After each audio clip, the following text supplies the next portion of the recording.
Udah jam 17.05 teman-teman, kita memulai aja ya. Aku serahkan ke MC kita ada Amel dan slider kita ada Cai. Silakan. Shalom teman-teman semua. Shalom Mel. Sebelum memulai ibadah kita saat ini, kita akan latihan satu lagu terlebih dahulu, yaitu lagu Api Roh Suci Bakar Hatiku.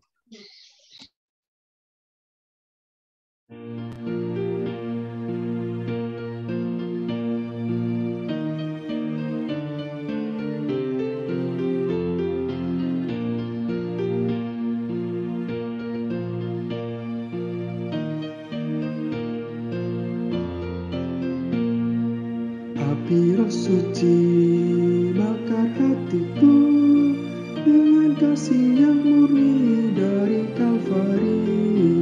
Roh Pentakosta biar bagi namamu.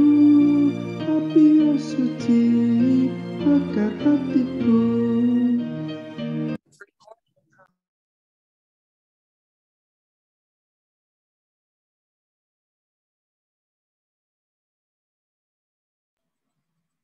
Udah, Mel. Oke, Kak.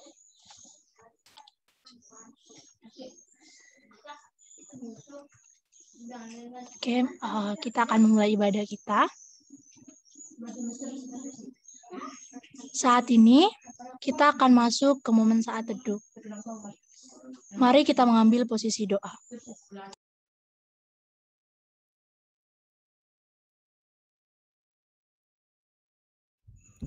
Saat ini, mari kita bersyukur untuk apapun yang Tuhan kerjakan dalam hidup kita. Aku mengajak untuk merenung kembali, apakah kita terlalu egois untuk enggan memberi diri dalam menginjili? Kondisi online sulit untuk melakukan penginjilan. Lagian jemaat atau AKK sulit untuk diajak. Kita terkadang bersembunyi di balik alasan itu. Pertanyaannya, yang kita andalkan Tuhan atau kemampuan kita? Ya Roh Kudus, Tuhan, tolong kami lawan dosa. Sembari merenung dan mengakui pelanggaran yang kita buat, mari menyanyikan lagu ini. Kidung Jemaat 13, Allah Bapa Tuhan. Mari kita nyanyikan ayat 3 dan 4.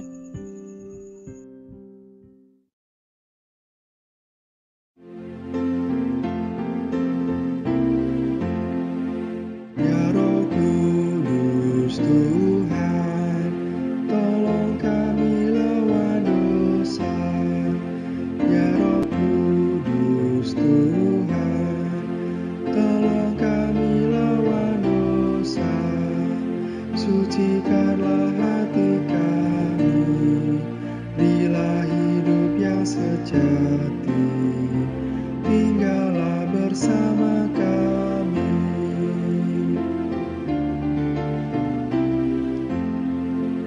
Allah kami yang Esa, Bapa, Putra, dan Roh Kudus. Allah kami yang Esa, Bapa, Putra, dan Roh Kudus.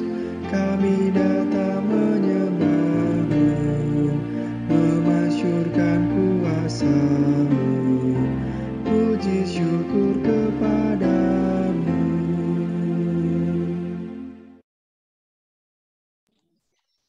Mari kita bersatu dalam doa, kita berdoa. Terima kasih Tuhan untuk segala berkat, untuk segala ucapan syukur yang Tuhan berikan kepada kami. Bersyukur ya Bapa, Engkau persatukan kami hadir dalam ibadah ini saat ini Tuhan. Kami percaya ya Tuhan, ini bukan suatu kebetulan, tapi kami percaya ini semua pekerjaan Roh Kudus dalam diri kami. Tuhan yang baik, sebelum memulai ibadah kami serahkan di dalam tangan-Mu ibadah ini ya Bapa. Berkati hati kami Tuhan, kiranya benar-benar siap Bapa untuk merenungkan firman-Mu. Juga Tuhan, jika teman-teman kami ada yang masih rindu untuk bergabung, Tuhan, gerakkanlah hatinya untuk bergabung bersama-sama dengan kami. Juga berdoa ya Bapa untuk Bang Abe yang akan memberitakan firman-Mu Tuhan. Engkau urapi dia, Engkau perlengkapi dia Tuhan. Sehingga setiap firman yang kami dengar Tuhan, kiranya semuanya berasal daripada-Mu Tuhan Yesus. Ajarlah kami mengerti Tuhan, dan juga ajarlah kami berlaku sebagai pelaku firman-Mu Tuhan, bukan hanya sebagai pendengar saja Tuhan. Tuhan, kami juga menyerahkan device dan jaringan yang akan kami gunakan Tuhan. Kiranya mendukung selama ibadah ini berlangsung. Kami serahkan ibadah ini ke dalam tangan-Mu, dalam nama Tuhan kami telah berdoa. Amin.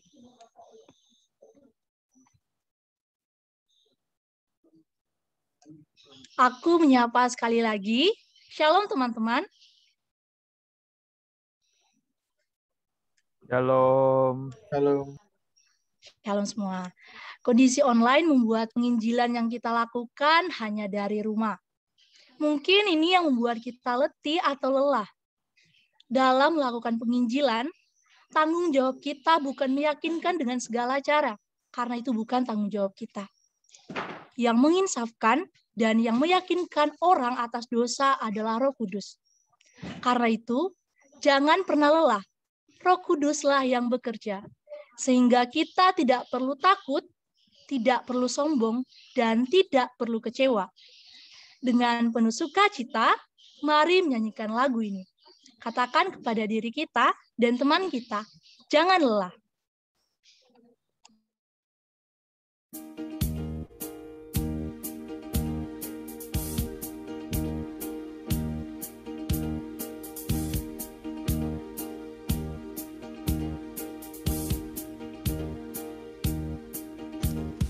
Jangan lelah bekerja di ladangnya Tuhan. Roh Kudus yang beri kekuatan, yang mengajar dan menopang. Tiada lelah bekerja bersamamu Tuhan, yang selalu mencukupkan atas segalanya. Katakan tanda bergelombang, timbullah tanda yang berubah, menjadi siap dibangun di atas dasar iman. Katakan tanda bergelombang, timbullah tanda yang berubah, menjadi siap dibangun di atas dasar iman.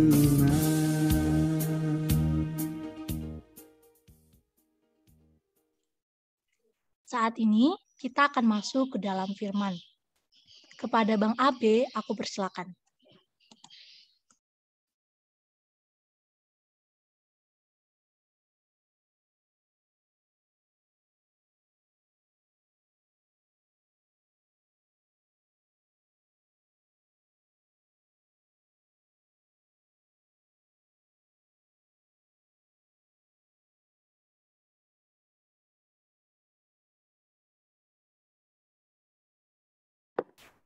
Tes. Terdengar, Bang? Ya Bang, kedengeran Bang. Kedengeran, ya? Oke. Mari kita berdoa.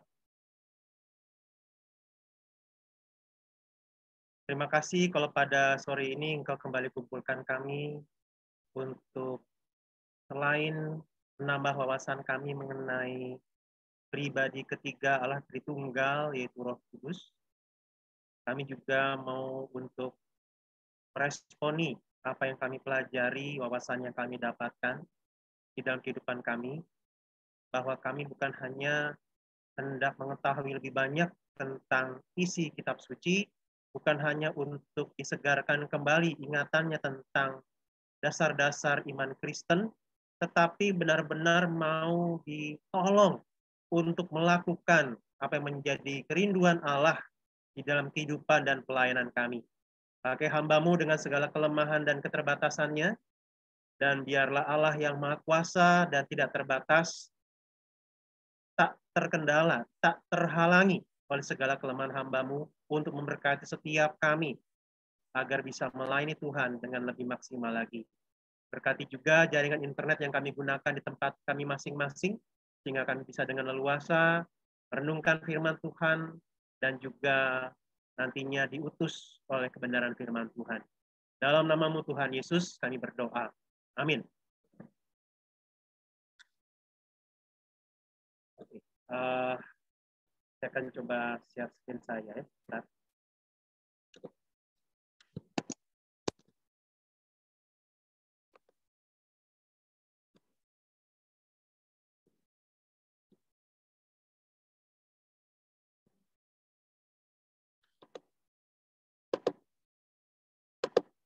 Oke. Ya, tema kita hari ini adalah Api Roh Suci Bakar Hatiku. Bagian yang kedua ya. Setelah 2 minggu yang lalu kita membahas tentang doktrin Roh Kudus, mengenai siapa Roh Kudus dan dinamika interaksi kita dengan Roh Kudus. Maka seperti yang saya janjikan di 2 minggu yang lalu, kita akan membahas hal yang berikutnya mengenai interaksi kita dengan Roh Kudus dan kaitannya dengan penginjilan. Ya. Nah, seperti saya sudah janjikan, hari ini kita akan membahas mengenai kepenuhan Roh Kudus. Dan menariknya istilah yang dipakai adalah kepenuhan Roh Kudus, bukan kerasukan Roh Kudus. Nanti kita bisa diskusikan kenapa ini hal yang berbeda, kenapa tidak digunakan istilah kerasukan. Nah, sebelumnya saya ajak kita untuk melihat satu fenomena ya, yang konon katanya ini adalah gambaran tentang kepenuhan Roh Kudus.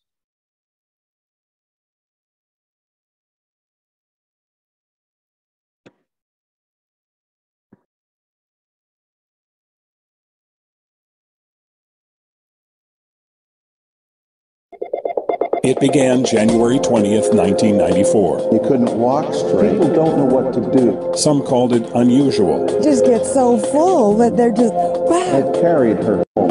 Others called it interesting. Their lives are totally transformed. Lived through it. It was unprecedented. And because of it, hundreds of thousands of people drew to a city, a church, to experience the Toronto blessing.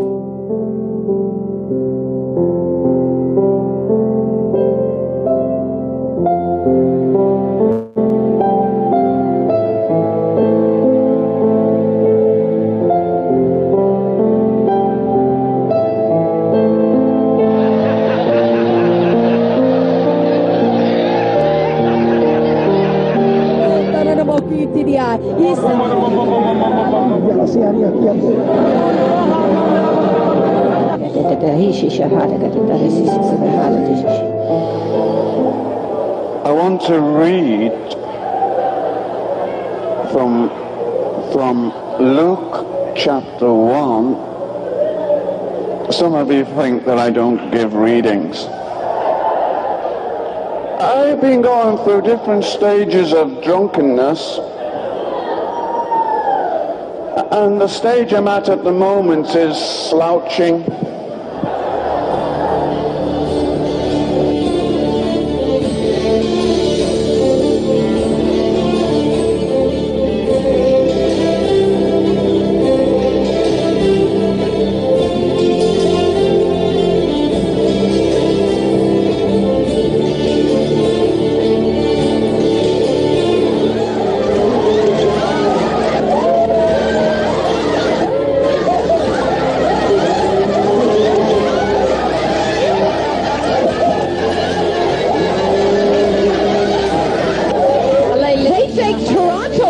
Wait till they come to Boston.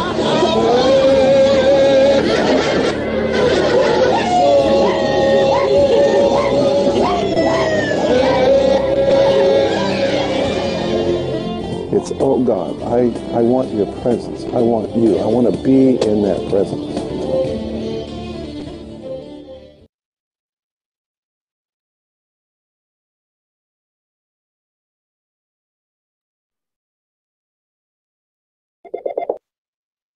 Ya, teman-teman, ini salah satu fenomena yang pernah ada di dalam sejarah kekristenan beberapa belas tahun yang lalu, yaitu Toronto Blessing.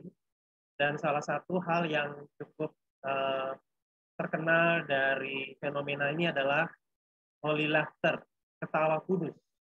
Jadi pemahamannya adalah kalau kita dipenuhi Roh Kudus dan salah satu aspek buah Roh Kudus adalah sukacita, maka kita harusnya menunjukkan itu. Dan salah satu yang jelasnya adalah dengan tertawa, holy laughter, ketawa kudus. Nah, teman-teman, waktu teman-teman nonton video tadi, apa yang muncul di pikiran teman-teman tentang kepenuhan Roh Kudus?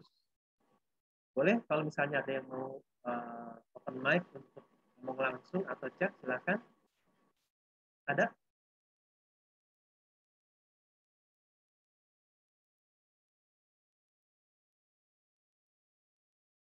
Ada yang mau komen? Menanggapi video tadi?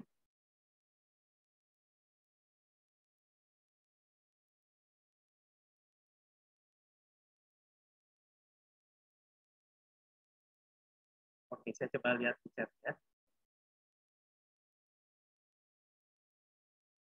Ya, ada yang bilang serem, ada yang bilang aneh, ada yang membingungkan, mencengangkan, ya. Sulit membedakan. Oke. Ada lagi? Nggak semua orang bisa, Bang. Oke.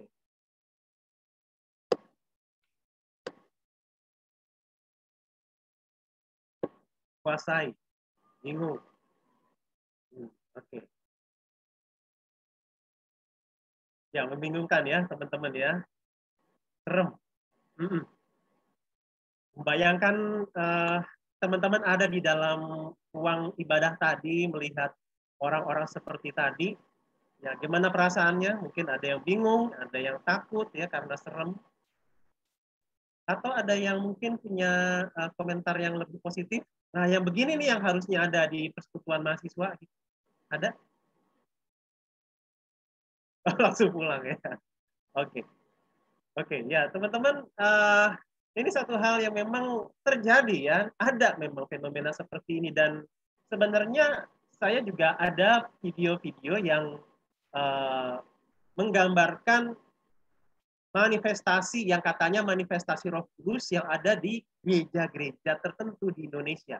Tapi saya tidak tampilkan karena mungkin agak kurang nyaman juga ya kalau misalnya itu akan nanti mengarahkan kepada gereja tertentu sehingga nanti kita bisa mendiskreditkan gereja tertentu. Nah, tetapi teman-teman memang yang menjadi pertanyaannya apakah memang itu adalah fenomena yang sah tentang penuh Roh Kudus? Apakah kalau Roh Kudus hadir di dalam hidup seseorang maka aktivitas-aktivitas tadi menggambarkan ini aktivitas yang mengindikasikan orang itu memiliki Roh Kudus. Roh Kudus memenuhi dia. Nah, teman-teman, berhubung tadi beberapa kawan mengatakan bingung ketika melihat video tadi, membayangkan ketika teman-teman ada di dalam ruangan tersebut, melihat ada orang-orang yang menunjukkan perilaku-perilaku tertentu, ketika teman-teman bingung, bagus. Artinya kita butuh pegangan yang jelas tentang seperti apakah kepenuhan Roh Kudus itu.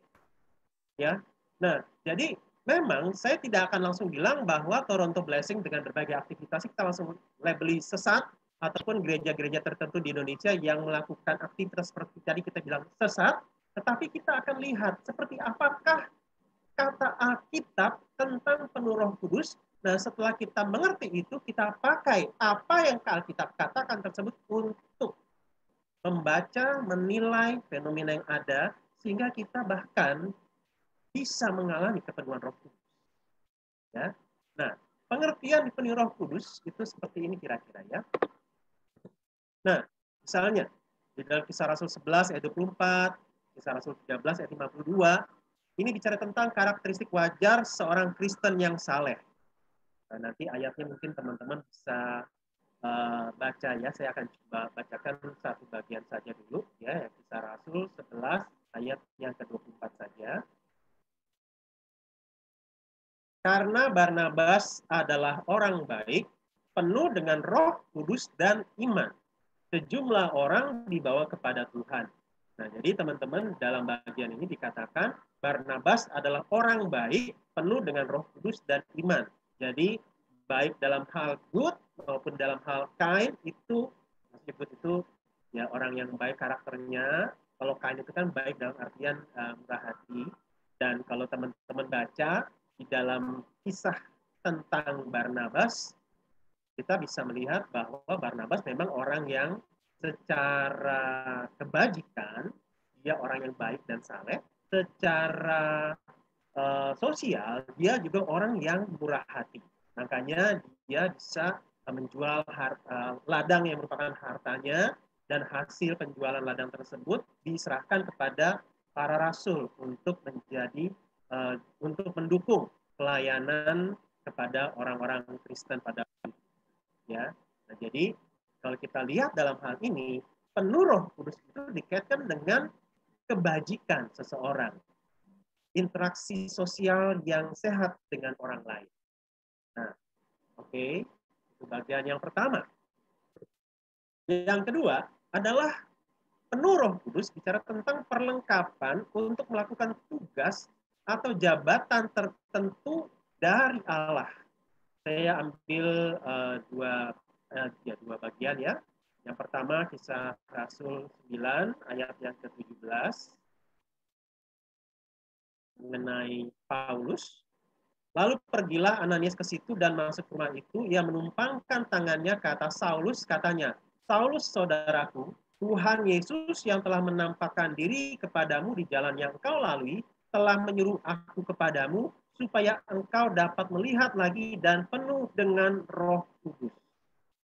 Jadi Saulus atau Paulus nantinya ini penuh dengan Roh Kudus, dan itu dikaitkan dengan tugas dia sebagai pemberita firman Allah, sebagai rasul dari Kristus. Nah, ambil contoh lagi misalnya di dalam pasal yang ke-22, Kisah Rasul juga.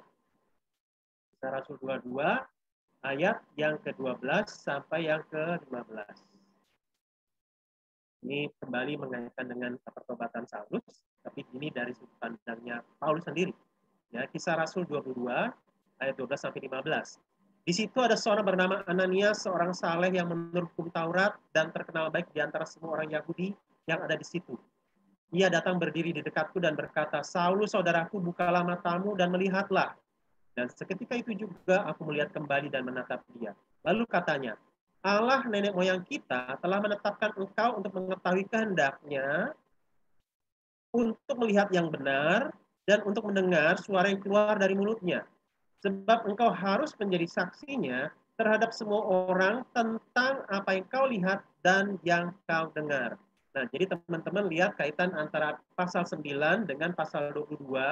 Pasal 9 ayat 17 secara tersurat ya, secara langsung ditunjukkan bahwa Paulus atau Saulus akan penuh dengan Roh Kudus. Nah, tugas atau jabatannya secara jelas dalam pasal 22 ayat 12 sampai 15 bicara tentang dia akan menjadi saksi Kristus.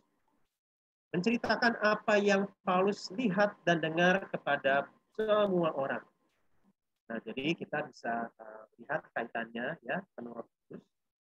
Kemudian perlengkapan sementara untuk melakukan perintah tertentu dari Allah. Misalnya saya ajak kita untuk lihat satu bagian saja ya, dari Lukas 1 ayat 41 dan 67. Lukas 1 ayat 41 dan 67 saya bacakan. Ayat 41-nya. Dan ketika Elisabet mendengar salah Maria, melonjaklah anak yang dirah di dalam rahimnya, dan Elisabet pun penuh dengan Roh Kudus. Ya, kemudian nanti teman-teman bisa baca ayat 42 bagaimana Elisabet berseru, diberkatilah engkau di antara semua perempuan dan diberkatilah buah rahimmu. Jadi ini ada bicara tentang tugas dari Allah untuk Elisabet ya, yang mengandung bayi Yohanes Pembaptis. Kemudian ayat yang ke-67 saya akan bacakan. Dan Zakaria ayahnya penuh dengan Roh Kudus lalu bernubuat, katanya. Nah, jadi dari sini kita juga kembali melihat bagaimana Zakaria dan Elisabet, ya mereka suami istri, mereka diberikan tugas perintah tertentu dari Allah, ya, yaitu untuk melahirkan, mendidik, membesarkan, dan nantinya ya tanda kutip mengutus Yohanes Pembaptis sebagai pembuka jalan bagi Kristus. Jadi penuh Roh Kudus itu dalam hal ini ada kaitan dengan tugas perintah tertentu dari Allah. Ya, kalau tadi yang poin 2 jabatan tertentu. Nah, Kalau dalam bagian yang terakhir ini, Lukas pasal 4, yang cukup panjang ayat-ayatnya. Tapi kalau kita lihat, Lukas pasal 4 menggambarkan bahwa Yesus memenuhi semua kategori tersebut. Bahwa ia penuh Roh Kudus. Ya, makanya saya bacakan satu ayatnya saja, misalnya Lukas 4 ayat 1. Yesus yang penuh dengan Roh Kudus kembali dari sungai Yordan, lalu dibawa oleh Roh Kudus ke padang gurun. Nah, ayat 2 ini saya bacakan biar dapat gambarannya. Di situ ia tinggal 40 hari lamanya dan dicobai iblis. Selama di situ ia tidak makan apa-apa dan sesudah waktu itu ia lapar. Jadi teman-teman sudah mulai dapat konteks dari Lukas 4, setidaknya ada bagian mengenai Yesus yang dicobai oleh iblis di padang gurun.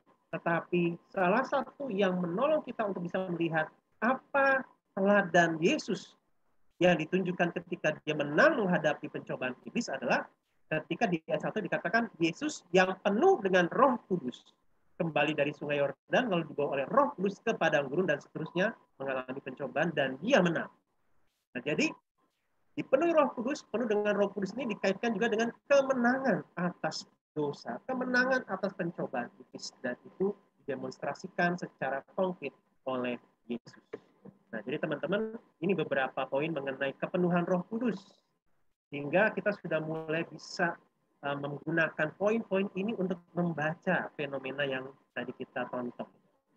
Nah, jadi teman-teman, kita akan mencoba untuk mulai membenahi konsep tentang penuh dengan Roh Kudus.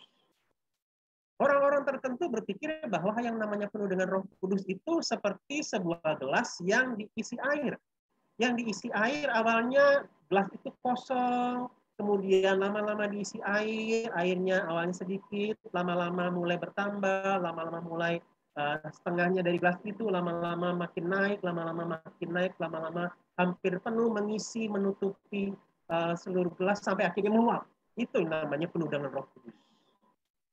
Awalnya kosong, diisi, bertambah, sampai akhirnya penuh meluap-luap. Itu artinya penuh dengan Roh Kudus, itu artinya atau itu gambar atau ilustrasi tentang dipenuhi Roh Kudus. Nah, teman-teman, ini ilustrasi yang tidak tepat karena apa? Meskipun mungkin menggambarkan bagaimana penuh dengan Roh Kudus bicara tentang gelas yang dipenuhi, nggak cuma diisi sebagian oleh air, melainkan bicara tentang penuh dengan Roh Kudus, berarti kita bukan hanya sebagian saja dikuasai oleh Roh Kudus, tetapi penuh, dikuasai penuh oleh Roh Kudus. Nah, tetapi teman-teman permasalahannya adalah gelas yang diisi air ini bersifat pasif. Diam saja menerima tumpahan air sampai akhirnya air itu memenuhi keseluruhan gelas.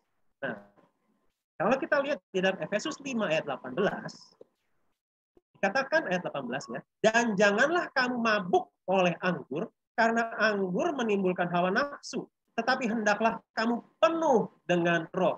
Hendaklah kamu penuh dengan Roh. Nah, di sini kita bisa mulai mendapatkan pemahaman tentang penuh dengan Roh ya dari kata-kata ini.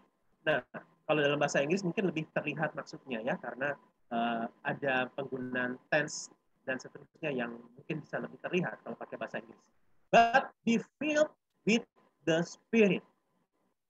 Tetapi jadilah dipenuhi oleh Roh. Nah, kalau di dalam bahasa Yunani, itu sifatnya verb, imperatif, present, pasif, second person, plural. Ya, teman-teman nggak usah hafalkan karena waktu kalian sidang tugas akhir, sidang skripsi, dosenmu nggak bakalan nanya kalimat-kalimat ini, ya. Kecuali teman-teman sidangnya nanti STT ya, kuliah di teologi, terus bahas tentang Efesus 5 ini ya, bisa. Tapi kalau teman-teman yang seperti Alfa misalnya ya, habis sidang tugas akhirnya di statistik, nggak bakalan ditanya. Ya, seperti ini. Nah, tetapi saya memberikan penjelasan agar apa yang saya sampaikan lebih bertanggung jawab, bahwa ketika dikatakan be filled, itu verb, kata kerja, tetapi ini bicara tentang imperatif, artinya ini sebuah perintah. Present, artinya terus-menerus. Kekinian yang terus-menerus. Nah, tapi menariknya pasif. Kitanya pasif. Second plural artinya ya orang kedua. Jamak. Second person plural artinya bukan hanya sebagian orang saja, bukan hanya sebagian dari kamu, tetapi semua kamu. Nah, ini yang menarik. Perintah terus-menerus, tapi pasif. Kalau perintah harusnya berarti kita aktif. Tetapi di sini dikatakan pasif. Artinya apa? Nah, artinya teman-teman, ya, tadi ya, second person plural artinya jamak, berarti ini perintah bagi semua orang Kristen, seperti saya sudah katakan. Ya, bukan hanya untuk sebagian kelompok tertentu, bukan hanya untuk para hamba Tuhan, bukan hanya kepada para staf kantas, bukan hanya kepada koordinator PMK, bukan hanya kepada BPI, tetapi untuk semua orang Kristen, termasuk mahasiswa-mahasiswa yang kita layani. Ya. Kemudian perintah pasif. Di satu sisi perintah kitanya aktif, di sisi yang lain pasif. Artinya apa? Upayakan dirimu dikuasai atau dikendalikan oleh Roh Kudus. Jadi ada dua pihak yang saling bersinergi di sini. Kita yang bertindak, Roh Kudus juga bertindak. Roh Kudus hendak mengendalikan dan menguasai kita, kita memberi diri untuk dikuasai dan dikendalikan. Nah, disinilah bedanya kenapa kita tidak menggunakan kosakata kerasukan Roh Kudus, melainkan kepenuhan Roh Kudus. Kenapa? Kalau kerasukan artinya orang yang mengalaminya dia tidak sadar sama sekali.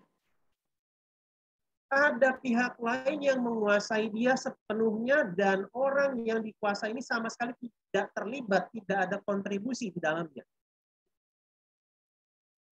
Sehingga ya makanya ketika ada orang yang kerasukan, tiba-tiba menjadi orang yang berbeda total, tiba-tiba bisa menjadi kuat sekali. Nah, setelah kerasukannya berhenti atau selesai, dia tidak sadar apa yang terjadi pada dia sebelumnya. Nah, jadi teman-teman, inilah bedanya. Dan inilah yang menariknya. Sehingga kalau kita masih ingat pembinaan yang 2 minggu lalu, meskipun Allah adalah pribadi yang maha kuasa, yang bisa saja merasuk kita, menguasai kita, sehingga kita menjadi semacam robot yang otomatis akan melakukan kehendak Dia, tidak melakukan dosa. Tapi kenyataannya Allah tidak melakukannya. Allah menawarkan diri untuk memimpin, mengendalikan, menguasai kita. Tetapi kita memilih, mau nggak kita dikuasai, mau nggak kita dipimpin. Ketika kita nggak mau, makanya kita dikatakan kita mendukakan Roh Kudus, kita memadamkan Roh. Nah, jadi teman-teman, ini satu perintah yang sebenarnya menggambarkan bahwa ada kebesaran hati Allah. Allah yang bisa saja menguasai, merasuk kita, supaya kita taat sepenuhnya pada Dia tanpa ada penolakan sama sekali, ternyata justru memberikan tawaran untuk kita mau nggak berespons terhadap uluran pimpinan tangan Roh. Nah, di sini teman-teman kita bisa melihat kepenuhan Roh Kudus bicara tentang kita dipakai oleh Roh Kudus sepenuh kapasitas sang individu. Jadi ada sinergi, ada tanda kutip kerjasama antara Roh Kudus dengan si individu. Semakin si individu itu menyerahkan diri lebih penuh lagi kepada pimpinan Roh Kudus, semakin dia dipakai oleh Roh Kudus. Semakin dia tidak mau memberi diri untuk dipenuhi Roh Kudus, semakin Roh Kudus tidak menggunakan dia, tidak memakai dia. Ya. Nah, inilah yang membedakan kalau di dalam Efesus 5 tersebut kontras dengan mabuk oleh anggur. Nah, mabuk oleh anggur ini salah satunya ya selain memang ketika mabuk kita tidak menguasai diri. Nah, salah satunya adalah ketika dalam ritual penyembahan dewa-dewi zaman tersebut dikuasai oleh anggur itu kemudian menjadi bagian ibadah mereka dan kemudian para jemaat yang menyembah dewa-dewi ini melakukan tindakan-tindakan yang irasional, tindakan-tindakan yang amoral, baik itu menyiksa diri ataupun melakukan hubungan seksual yang antara sang jemaat ya, sang orang yang beribadah dengan imam yang melayani di sana. Jadi teman-teman tidak begitu. Yang namanya kepenuhan Roh Kudus bukan bicara tentang kita yang pasif membiarkan diri kemudian seperti orang dirasukan melakukan hal-hal yang bukan dirinya, sehingga melakukan hal-hal yang irasional dan amoral. Ya. Jadi teman-teman, kita mulai dapat tunjuk bahwa kepenuhan Roh Kudus itu juga melibatkan intelektualitas kita. Nah, sehingga teman-teman sudah mulai bisa semakin jelas melihat fenomena tadi, bagaimana kita bisa menilai, dan jangan sampai kita mulai bingung lagi. Nah, tanda kepenuhan Roh Kudus, kalau kita lihat dalam lanjutannya, 19-21, dan berkata-katalah seorang kepada yang lain dalam mazmur, hidup puji-pujian, dan nyanyian rohani. Bernyanyi dan bersoraklah bagi Tuhan dengan segenap hati, ucaplah syukur senantiasa atas segala sesuatu dalam nama Tuhan kita Yesus Kristus kepada Allah dan Bapa kita. Dan rendahkanlah dirimu seorang kepada yang lain dan takut akan Kristus.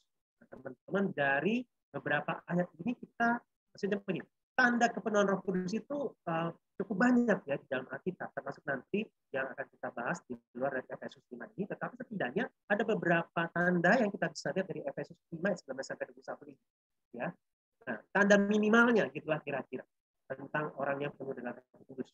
Yaitu ya tadi ada fellowship ya, tadi ya. Berkata-katalah seorang pada yang lain dan seterusnya dalam Mazmur, ya berarti kita bisa lihat adanya fellowship ya, kebersamaan kekeluargaan di antara umat percaya. Kalau dia orang yang penuh Roh Kudus, harusnya dia punya kerinduan bersekutu dengan saudara-saudaranya. Ada worship. Orang yang penuh Roh Kudus, dia pasti akan mengarahkan hidupnya, ibadahnya, puji-pujiannya kepada Allah. Orang yang penuh Roh Kudus akan dituntut untuk menyembah Allah. Gratitude. Jadi orang yang penuh Roh Kudus akan mengingat-ingat tentang cinta kasih dan kebaikan Allah dalam hidupnya, sehingga ada ucapan syukur yang kuat. Submission, adanya ketaatan. Nah, jadi teman-teman, kalau kita bisa simpulkan dari beberapa tanda minimal ini, bicara tentang penuh Roh Kudus itu bukan bicara tentang semata-mata mukjizat, tetapi bicara tentang kualitas moral. Adanya kasih di dalam fellowship, adanya penyembahan, adanya ungkapan syukur, adanya ketaatan kepada Allah, melakukan kehendaknya. Jadi bicara tentang penuh Roh Kudus itu kita harus bedakan dengan manifestasi karunia Roh Kudus, baik itu melakukan mukjizat, bahasa roh, kuat, dan seterusnya. Ya, jangan berpikir bahwa kalau orang-orang bisa mendemonstrasikan karunia tersebut, mereka orang yang penuh dengan Roh Kudus. Belum tentu. Kitab 1 Korintus justru menggambarkan bahwa mereka melakukan berbagai manifestasi karunia Roh Kudus itu sebagai sebuah pertandingan, persaingan. Saya yang lebih dewasa rohani dari kamu, dan seterusnya. Bukan begitu. Ya, jadi justru kita makin menyadari bahwa jangan sampai kita salah melihat, salah menilai tentang penuh roh yang campur baur dengan karunia roh. Nah, jadi kembali seperti dua minggu lalu sempat singgung, bukan karunia-karunia roh yang menjadi penekanan, tetapi buah roh yang harusnya menjadi gambaran orang yang penuh Roh Kudus. Kasih, cita-cita, dan sejahtera, dan ya. Nah, jadi teman-teman, kiranya melalui poin ini kita mulai bisa mengerti tentang apa itu penuh dengan Roh Kudus, dan kita mau untuk mengalami hidup yang penuh dengan Roh Kudus. Nah, pertanyaannya, bagaimana kita bisa dipenuhi dengan Roh Kudus? Nah, dalam Yohanes 7 ayat 30-39, dan pada hari terakhir, yaitu pada puncak perayaan itu, Yesus berdiri dan berseru, barang siapa haus, baiklah ia datang kepadaku dan minum. Barang siapa percaya kepadaku, seperti yang dikatakan oleh kitab suci, dari dalam hatinya akan mengalir aliran-aliran air hidup. Yang dimaksudkannya ialah roh yang akan diterima oleh mereka yang percaya kepadanya. Sebab roh itu belum datang karena Yesus belum dimuliakan. Jadi teman-teman, kita mendapatkan petunjuk tentang bagaimana kita bisa mengalami kepenuhan Roh Kudus. Jawabannya adalah datanglah kepada Yesus. Minumlah darinya. Percayalah kepadanya. Nah, ketika kita percaya kepadanya, di dalam hati orang ini, di dalam hati kita akan mengalir aliran-aliran air. Jadi kita tidak memisahkan antara Allah Anak dengan Allah Roh Kudus. Kita bisa bedakan karyanya, pribadinya, tetapi jangan dipisahkan. Ya. Jadi ketika seseorang itu menerima Yesus sebagai Tuhan dan Juru Selamat, mempercayai Dia sebagai Tuhan dan Juru Selamat, dia juga menerima Roh Kudus. Nah, jadi dalam bagian ini kita sudah dapat petunjuknya bahwa kita bisa diberi Roh Kudus, ya, itu dengan datang kepada Yesus. Dan bagaimana caranya? Ya ini, kalau kita kembali kepada misalnya Yohanes pasal 15, tinggallah di dalam aku. Firman-Ku tinggal di dalam kamu. Jadi izinkan untuk firman Tuhan terus-menerus menguasai kita, memenuhi pikiran kita, membenahi nilai-nilai hidup kita. Dari hal misalnya apa yang dulu kita anggap berharga, maka ketika kemudian kita pakai firman Tuhan meneranginya, maka kita mengatakan nilai-nilai tersebut tidak berharga lagi. Kita mulai bisa menggunakan waktu untuk hal-hal yang lebih bermanfaat dan seterusnya. Ada value-value sistem nilai yang kita mulai harus geser. Cita-cita kita, nilai diri kita, saya akan lebih bernilai kalau saya bisa ini dan itu. Nah, izinkan firman Tuhan membentuk kita, mengubahkan apa yang dulu kita anggap berharga sebagai satu hal yang kita kejar, buat kita lebih terima, dihormati. Izinkan firman Tuhan yang menguasai kita. Ya. Nah, menariknya teman-teman, waktu pas bicara tentang kita dipenuhi oleh Roh Kudus di sini, katakan datang pada Yesus ya tadi. Barang siapa haus, baiklah ia datang kepadaku dan minum. Nah, pertanyaan berikutnya teman-teman ya. Siapa di sini yang sudah percaya kepada Kristus sebagai Tuhan dan Juru Selamat? Saya harap semua sudah. Ya. Kalau belum ya nanti mungkin kita harus ada sesi lain ya. Teman-teman meyakini bahwa Kristus adalah Tuhan dan Juru Selamat. Nah, tapi begini teman-teman. Buat teman-teman yang percaya kepada Kristus sebagai Tuhan dan Juru Selamat, kan di sini dikatakan, barang siapa haus, baiklah ia datang kepadaku dan minum. Barang siapa percaya kepada aku, seperti yang dikatakan oleh kitab suci, dari dalam hatinya akan mengalir aliran-aliran air hidup. Nah, pertanyaannya adalah, apakah setelah kita menerima Kristus sebagai Tuhan dan Juru Selamat, kita tidak mengalami haus lagi?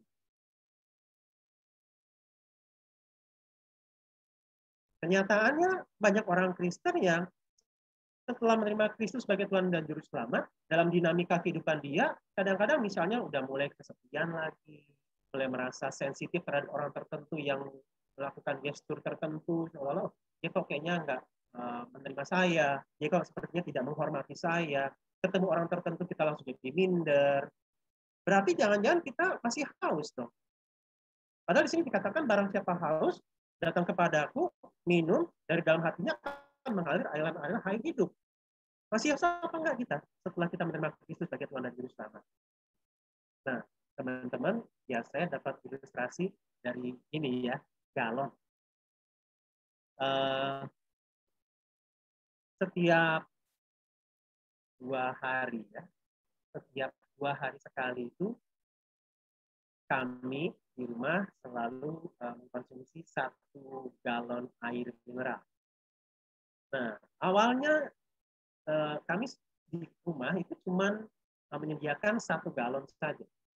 Jadi setiap 2 hari sekali saya harus beli ke warung air mineral ini setiap galon ya, per galon. Nah, tapi kalau 2 hari sekali beli, 2 hari sekali beli, repot gitu. Akhirnya belilah galon tambahan. Nah, karena aktivitas yang mungkin kadang-kadang tidak sempat untuk beli galon terus bolak-balik, akhirnya tambah lagi. Nah, teman-teman, sampai akhirnya saya pikir-pikir, Tuhan sampai kapan ya saya harus beli air mineral galon ini? Repot. Kalau misalnya tiba-tiba saya lagi nggak sempet, tahu-tahu galonnya habis airnya, masa saya akan minta anak saya masih kecil ini untuk ke warung ngangkat galon? Apalagi orang di warungnya juga nggak mau nganterin. Nah, ketika saya bertanya pada Tuhan, sampai kapan nih? Gak tahu gimana ya, Tuhan bilang, sampai kamu mati, mau makan terus beli air galon. Nah, tapi dari sini saya dapat kesimpulan. Artinya, air mineral yang saya miliki dalam galon akan habis. Dan saya harus terus-menerus mencari untuk mengisinya, untuk menggantinya. Nah, lain halnya dengan Kristus sebagai air hidup itu. Lain halnya dengan Roh Kudus yang tadi diilustrasikan melalui ayat-ayat tadi. Kita masih akan tetap haus. Tetapi kita punya sumber yang tidak akan pernah ada habis-habisnya. Lain halnya dengan galon air mineral di rumah saya. Di mana saya akan haus terus-menerus dan air itu akan habis.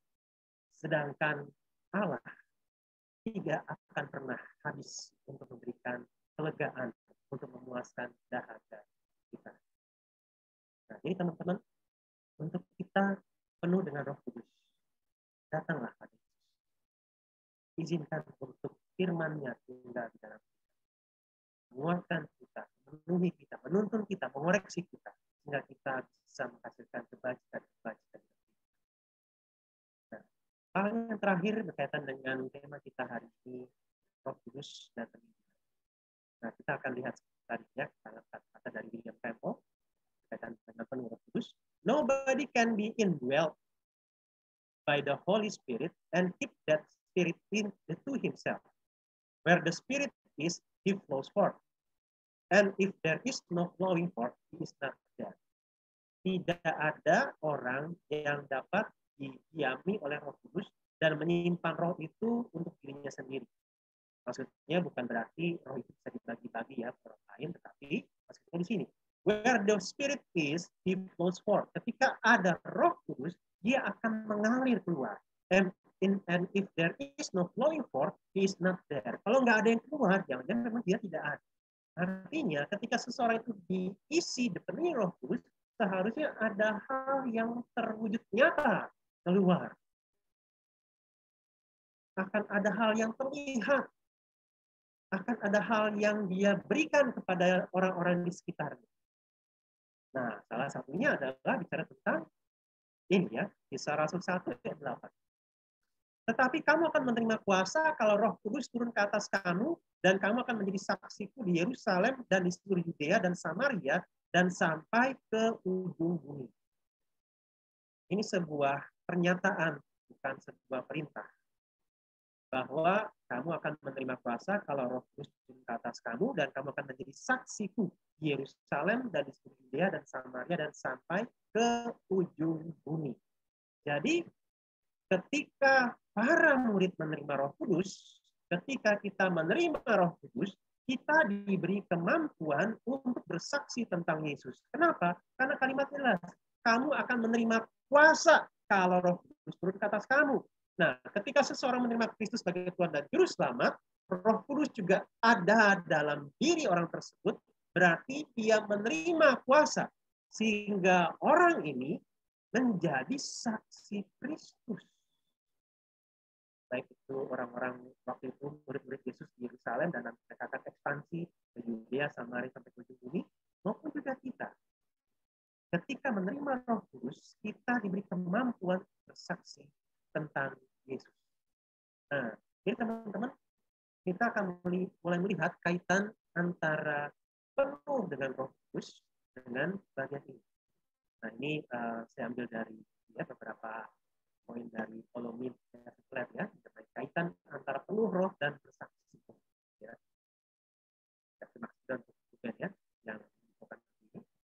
Nah, yang pertama misalnya Lukas 1:15-16. Sebab ia akan besar di hadapan Tuhan dan ia tidak akan minum anggur atau minuman keras, dan ia akan penuh dengan Roh Kudus mulai dari rahim ibunya. Ia akan membuat banyak orang Israel berbalik kepada Tuhan Allah mereka.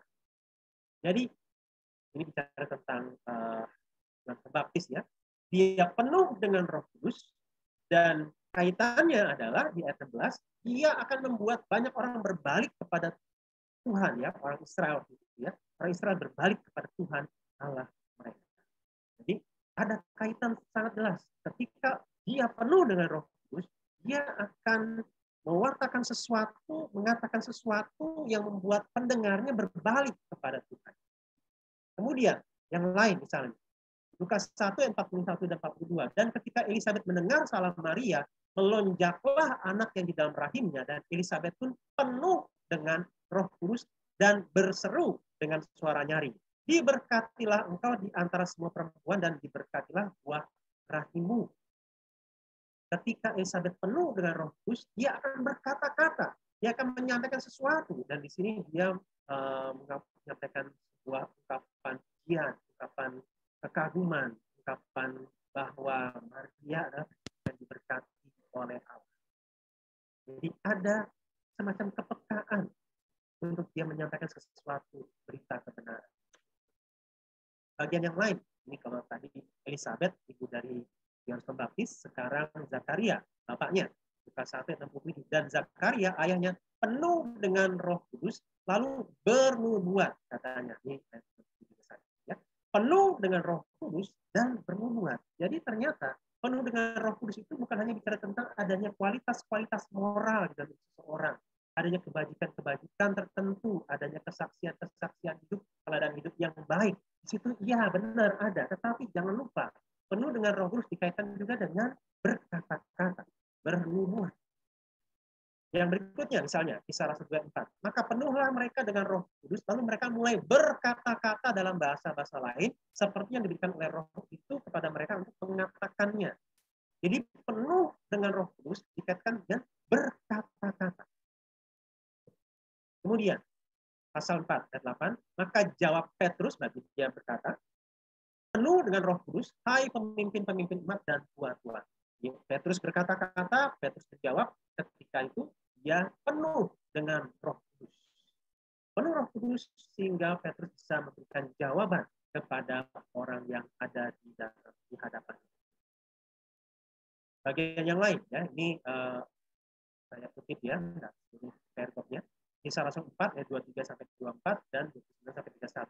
Sesudah dilepaskan, pergilah Petrus dan Yohanes kepada teman-teman mereka, lalu mereka menceritakan segala sesuatu yang dikatakan imam-imam kepala dan tua-tua kepada mereka. Ketika teman-teman mereka mendengar hal itu, berserulah mereka bersama-sama kepada Allah, katanya, ya Tuhan, Engkaulah menjadikan langit dan bumi, laut dan segala isinya. Lanjut ayat 29. Dan sekarang ya Tuhan, lihatlah bagaimana mereka mengancam kami, dan berikanlah kepada hamba-hambamu keberanian untuk memberitakan firman-Mu. Ulurkanlah tangan-Mu untuk menyembuhkan orang, dan adakanlah tanda-tanda dan mujizat-mujizat oleh nama Yesus, hamba-Mu yang kudus. Dan ketika mereka sedang berdoa, goyanglah tempat mereka berkumpul itu, dan mereka semua penuh dengan Roh Kudus, lalu mereka memberitakan firman Allah dengan berani. Nah, teman-teman, kalau mungkin ada yang pernah mempelajari perikop ini, konteksnya, kisahnya adalah Petrus dan Yohanes di sini ya. Mereka sudah dilepaskan. Artinya awalnya di dalam perikop sebelumnya, Petrus dan Yohanes ini habis ditangkap. Habis ditangkap karena mereka memberitakan tentang Yesus. Ketika itu setelah mereka memberitakan Yesus, ditangkap, disidang, sempat juga dipukuli. Akhirnya mereka dilepaskan, dan setelah dilepaskan, Petrus Yohanes cerita kepada umat percaya waktu itu. Kemudian setelah itu berdoa mereka bersama-sama. Nah, menariknya di ayat 29, dan sekarang ya Tuhan, lihatlah bagaimana mereka mengancam kami. Jadi tekanan, ancaman itu kenyataan yang mereka lihat. Mereka bukan pura-pura masa bodoh. Mereka bukan pura-pura menganggap enteng. Nah, jadi mereka melihat itu sebuah kenyataan, sebuah tekanan yang mengancam mereka.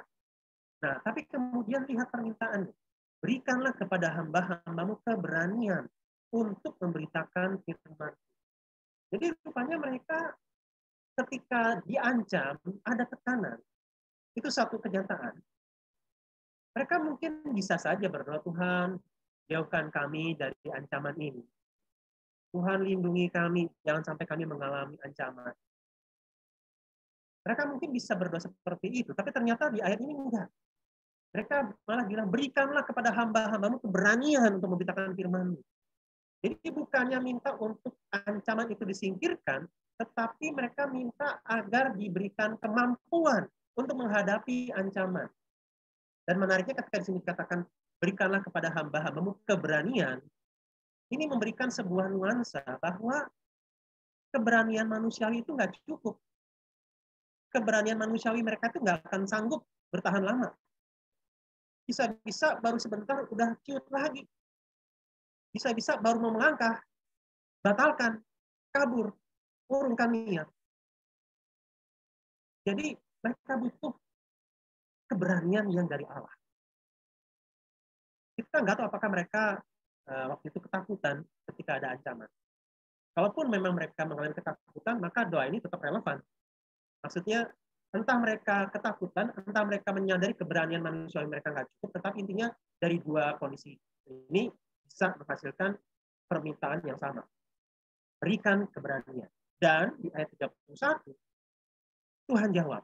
Ketika mereka sedang berdoa, goyanglah tempat mereka berkumpul itu, dan mereka semua penuh dengan Roh Kudus, lalu mereka memberitakan firman Allah dengan berani. Nah, jadi mereka dikuasai oleh Roh Kudus, diberikan kekuatan oleh Roh Kudus, tapi teman-teman memang kita jangan bayangkan kemudian mereka tiba-tiba seperti kesambar petir, kemudian rambutnya jabri, kemudian langsung tiba-tiba muncul otot-ototnya, bicep-tricepnya tup-tup gitu ya, terus dadanya mulai besar-besar semua, bukan. Perutnya langsung otot six-pack semua, bukan. Ya, bukan seperti itu. Itu terlalu kartun ya. Nah, tapi mereka kemudian sadar akan firman Allah yang menguatkan mereka, sadar bahwa mereka tidak ditinggalkan Allah, mereka punya pemahaman yang baru, sehingga kemudian mereka memberitakan firman Allah dengan berani. Nah, ini satu hal yang menarik, teman-teman. Dalam artian begini, kalau kita meminta sesuatu kepada Tuhan, maka kita harus siap untuk menerima jawaban itu. Para murid minta keberanian untuk memberitakan firman. Nah, bagaimana mereka bisa tahu Tuhan berikan keberanian untuk memberitakan firman? Jawabannya adalah mereka harus beritakan firman. Ketika mereka beritakan firman, mereka akan berhadapan dengan kondisi di mana dibutuhkan keberanian. Ilustrasinya seperti mungkin saya pernah bagikan ya. Jadi pernah satu kali ketika saya dan istri kami sedang begitu pusing dengan anak kami, waktu itu anak pertama kami masih kecil banget ya, umur 2 tahun, dan itu kelakuannya bikin kami pusing, ya kesana kemari, bisa tiba-tiba pegang muk, tiba-tiba dia bawa kesana kemari dengan senangnya, dan kemudian dia, saya panggil, dia kaget, malah dia lepas, muknya pecah, gitu ya. Terus tiba-tiba masuk ke dapur, mau pegang-pegang tabung gas, kami jadi kebingungan, kami jadi kesel. Nah, kemudian ketika saya dengan istri lagi bersama, saya bilang, lain ya supaya kita bisa sabar sama anak kita.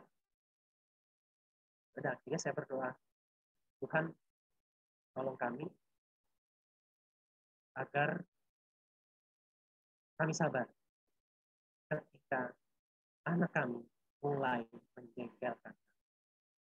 Artinya, saya dan istri tahu bahwa Allah berikan kesabaran adalah ketika anak kami itu bikin kami jengkel.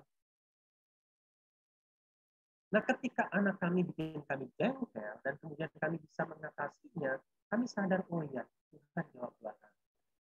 Nah, jadi teman-teman, kalau kamu minta sesuatu kepada Tuhan dalam doa, harus siap untuk menerimanya. Dan harus siap untuk masuk di dalam kondisi di mana jawaban doa itu baru nyata kamu terima. Jangan bilang Tuhan berikan kami keberanian, tapi kita sendiri nggak mau masuk di dalam situasi membuat kita takut. Nah, untuk kita bisa berani menghadapi kondisi yang menakutkan, kita harus penuh dengan Roh Kudus. Nah, ketika kita penuh dengan Roh Kudus, kita akan berani, kita akan firman. Kemudian bagian yang berikut Kisah Rasul 9 ayat 17 dan 20 tadi sudah sempat kita baca ya. Lalu pergilah Ananias ke situ dan masuk ke rumah itu, ia menumpangkan tangannya ke atas Saulus, katanya, Saulus, saudaraku, Tuhan Yesus yang telah menampakkan diri kepadamu di jalan yang kau lalui, telah menyuruh aku kepadamu supaya engkau dapat melihat lagi dan penuh dengan Roh Kudus. Dan seterusnya ayat 20. Ketika itu juga ia memberitakan Yesus di rumah-rumah ibadat dan mengatakan bahwa Yesus adalah anak Allah. Dan jadi teman-teman sangat-sangat jelas, seorang yang penuh dengan Roh Kudus, dia akan memberitakan Yesus. Dia akan memberitakan firman Allah. Dia bukan sekedar khotbah, tetapi dia menginjil sesat. Wartakan Injil. Kemudian, Rasul 13 ayat 9 dan 10. Tetapi Saulus yang juga disebut Paulus yang penuh dengan Roh Kudus menatap dia dan berkata, "Hai anak iblis, engkau penuh dengan rupa-rupa tipu muslihat dan kejahatan. Engkau musuh segala kebenaran. Tidakkah engkau akan berhenti membelokkan jalan Tuhan yang lurus itu?" Jadi Paulus atau Saulus penuh dengan Roh Kudus dan kemudian dia berkata-kata, menyatakan firman Allah, memberikan teguran keras, menyatakan kebenaran, memberitakan pertobatan.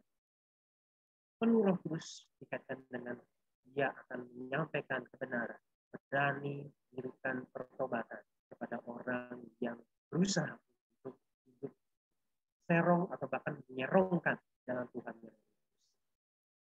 Nah, jadi teman-teman, dalam bagian ini kita bisa melihat kesimpulan bahwa orang yang penuh Roh Kudus, dia akan memberitakan firman Allah, mewartakan Injil Allah di tengah-tengah komunitas. Nah, teman-teman, memang ini bukan satu hal yang mudah untuk kita terapkan di masa-masa sekarang. Baik itu di keluarga, di rumah, karena kita di masa-masa pandemi ini kita di rumah saja mayoritas kegiatannya. Kenapa tidak mudah? Karena bisa bilang begini. Orang yang paling tahu sisi dalam-dalamnya kita, seperti apakah kita biasanya, adalah keluarga. Kita bisa terlihat baik, dinilai baik, sopan, saleh, alim oleh teman-teman kita. Karena biasanya kita itu orang yang bisa tampil baik di depan orang banyak. Makanya seorang bernama Bill Hybels, ya, seorang teman, dia menulis suatu buku judulnya Who You Are When No One's Looking. Kamu siapa ketika tidak ada melihat. Jadi kita itu kecenderungannya tampil baik, pakai topeng-topeng rohani di hadapan orang banyak supaya kita dinilai baik. Nah, ketika kita di rumah, keluarga, topeng-topeng itu udah mulai kita lepaskan. Sehingga orang bisa tahu kita orangnya kayak apa. Kita mungkin di kampus, di sekolah mahasiswa, kayaknya orangnya baik, orangnya alim, rajin, semangat pelayanan. Di rumah, mungkin malas-malesan, berantakan, roboh, dan seterusnya. Sehingga teman-teman, ini satu pengetahuan pernah cerita. Dia bilang, salah satu momen yang paling sulit untuk saya khotbah di depan jemaat adalah ketika ada istri dan anak saya duduk di kursi belakang. Kenapa? Karena mereka yang paling tahu seperti apa saya ketika di rumah. Nah, jadi teman-teman, di masa-masa pandemi ini tidak mudah untuk kita mewartakan Injil. Baik itu di rumah maupun ketika kita hendak memberitakan Injil kepada teman-teman kita secara online. Makin sulit. Ibadah online aja, yang datang sedikit, yang join, yang gabung sedikit. Penurunan bisa sampai 50%. Yang hadir dalam ibadah yang on-site dengan yang online. Gimana kita bisa mengatakan Injil ya? Dengan situasi kita sarananya online. Oh, offline aja atau on-site aja udah susah. Sekarang online juga. Nggak bisa langsung, nggak bisa melihat secara langsung respon dia. Dia bisa tiba-tiba off-cam dan seterusnya. Nah, teman-teman, terlepas dari kita mewartakan Injil versi on-site atau online, kita mulai coba lihat kenapa ya? Kok banyak orang Kristen tidak menyaksikan Kristus? Entah gara-gara online, on-site atau tidak. Tapi intinya ada hal-hal yang membuat kemudian kita itu nggak menyaksikan Kristus. Nggak memberitakan Injil. Nah, Pak Dharma dalam bukunya dia mengatakan, intinya banyak orang tidak menyaksikan Kristus karena lebih suka mengikuti pimpinan roh-roh lain ketimbang Roh Kudus. Dan mungkin saja ini memang buku yang dia tulis bukan lagi dalam konteks ibadah pelayanan online seperti kita alami sekarang.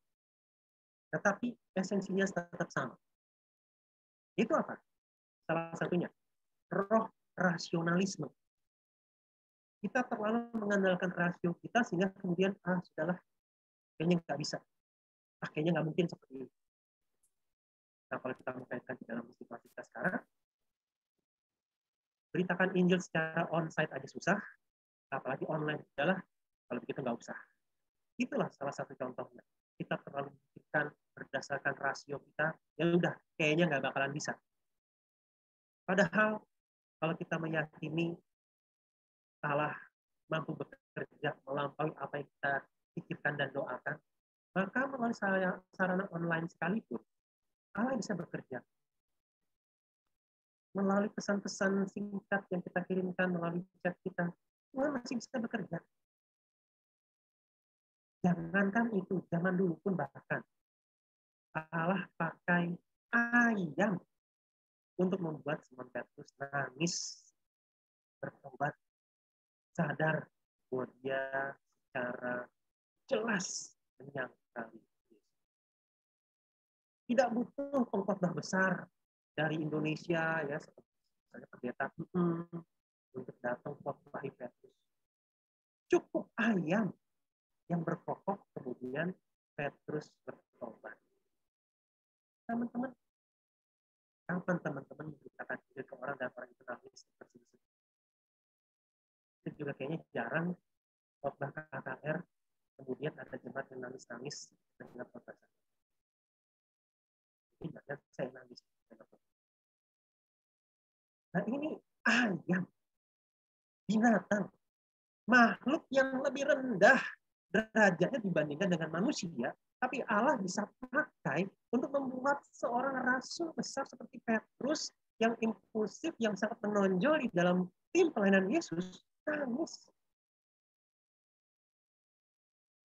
Kenapa kita enggan?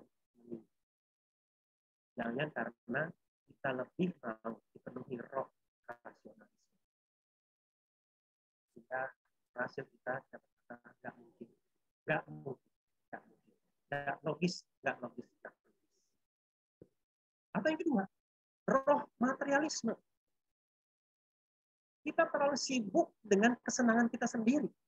Kita terlalu sibuk untuk mendapatkan kepuasan kita. Kita terlalu sibuk mempertahankan kenyamanan kita. Kita sibuk mencari materi, sehingga akhirnya kita tidak berpikir, kita tidak tertarik, kita tidak terbeban untuk menyatakan cinta kasih Tuhan kepada orang lain.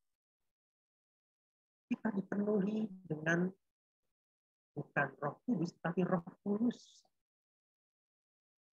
Yang kita pikirkan adalah ambisi kita saja. Yang penting gue bisa studi, cepat selesai, dapat kerja, dapat uang banyak, nanti punya posisi tinggi, kemudian cari cewek yang paling cakep karena butuh uang banyak, nikahin dia, punya anak, punya mobil, ya bisa punya rumah dulu, terus kemudian hidupnya ya mati. Lebih memikirkan tentang ambisi diri yang duniawi sehingga tidak tersisa uang sama sekali untuk orang-orang yang dekat Kristus. Atau yang ketiga, ini roh, namanya serapan ya dari bahasa Inggris, defeatisme, ketakutan. Aduh, jangan-jangan nggak bisa. Aduh, jangan-jangan nanti dia nolak. Aduh, diajakin persekutuan aja udah nggak respon, balas chatnya lama banget, centangnya cuma 2, warnanya belum biru. Kalau pakai WA, saya juga banyak mengalami seperti itu, teman-teman. Jadi ada, jadi KTP, centangnya cuma 2, nggak biru warna. Artinya yang nggak baca. Nah, kadang-kadang teman-teman saya ingin menyerah juga. Ngapain ya ngechat dia? Ngapain ya kontak dia? Takut ditolak. Kan kalau ditolak itu sakit teman-teman. Nggak ada di sini teman-teman yang senang ditolak dan nggak pernah. Tapi tolak gue dong, tolak gue.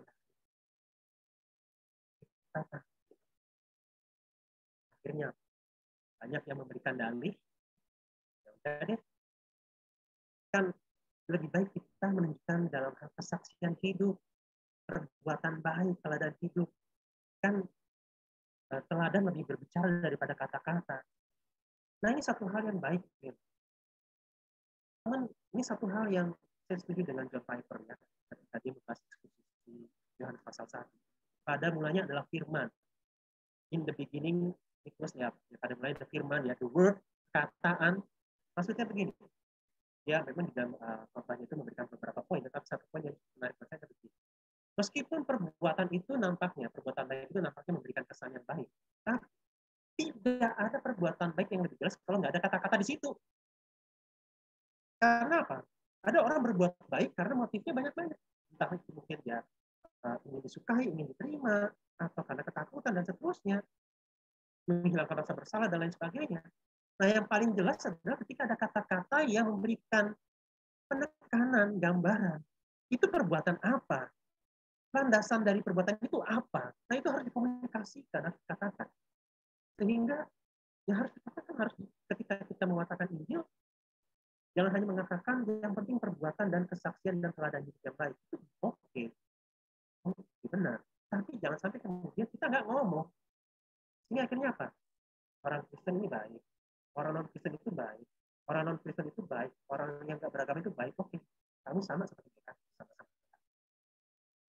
Kamu tidak membuat saya terganggu. Stop.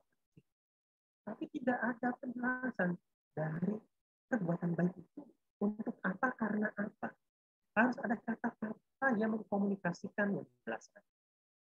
Nah, teman-teman, melalui firman Tuhan pada hari ini, mari kita seperti teks kita hari ini dengan tema ini, api roh suci bakar hatiku. Kiranya mulai menonton hari ini kita memberi diri untuk dipenuhi Roh Kudus, sehingga meskipun memang kita bisa melihat ada berbagai ketakutan, kekhawatiran, konsekuensi dan seterusnya, izinkan Roh Kudus memimpin kita, menuntun kita untuk bisa memberikan perkataan-perkataan yang jelas tentang kabar baik itu. Nah, sebagai penutup, ya, Yohanes 14 ayat 16, aku akan meminta kepada Bapa dan Ia akan memberikan kepadamu seorang penolong yang lain supaya Ia menyertai kamu selama-lamanya. Yohanes 14 ayat 26, tetapi penghibur yaitu Roh Kudus yang akan diutus oleh Bapa dalam namaku, Dialah yang akan mengajarkan segala sesuatu kepadamu dan akan mengingatkan kamu akan semua yang telah kukatakan kepadamu. Di sini di ayat 16 dikatakan penolong, ayat 26 penghibur. Dalam bahasa aslinya, bahasa Yunani sama ya, kata yang dipakai ada parakletos. Nah, menariknya William Barclay di dalam buku tafsirannya Yohanes, dia melihat begini. Kata parakletos ini kalau di dalam Alkitab berbahasa Inggris diterjemahkan sebagai comforter. Tetapi menariknya kata comforter yang dipakai pada awalnya untuk menerjemahkan parakletos bukan pengertian comforter seperti yang mengerti orang-orang modern. Comforter bicara tentang penghiburan di kala duka, atau misalnya teman-teman di sini kalau misalnya punya spring bed ada yang mereknya Comforta, berarti itu kan kasur yang sangat nyaman, memberikan ketenangan. Nah, ternyata bukan itu maksud awalnya tentang parakletos yang diterjemahkan menggunakan kata comforter. Ini pertama kali diperkenalkan oleh William Wycliffe ya dalam kitab terjemahannya. Tetapi comforter di sini maksudnya itu berasal dari bahasa Latin yaitu fortis. Ya, fortis. Fortis itu artinya kuat. Kalau teman-teman di sini mungkin ada yang belajar musik secara formal ya, misalnya fortissimo di dalam partitur ada tulisan itu. Artinya ya lagu itu dimainkan dengan keras, dengan kuat. Jadi sebenarnya bicara tentang penolong, penghibur, bukan sekedar untuk menghibur kita di kala duka, jadi nggak terlalu menangis bombay lagi, bisa legowo, ikhlas dengan apa yang dialami. Itu juga iya, tetapi bukan hanya itu. Melainkan Roh Kudus ini bukan hanya menghibur kita di masa susah dan sedih, melainkan juga membuat kita tegar dan gagah berani menghadapi. Ini teman-teman, Roh Kudus bukan sekedar bicara tentang pribadi yang ringan, membuat kita legowo, tetapi pribadi yang tegar, kuat, membuat kita bisa gagah untuk menghadapi dunia yang satu sisi membutuhkan Injil, tetapi sisi yang tentunya berbagai merit untuk menghalangi Injil masuk kepada kita. Biarlah firman Tuhan ini menolong kita, teman-teman. Ya, ada satu kalimat hijab ya dalam dunia Arab. Kata-katanya begini, what is the greatest crime in the desert?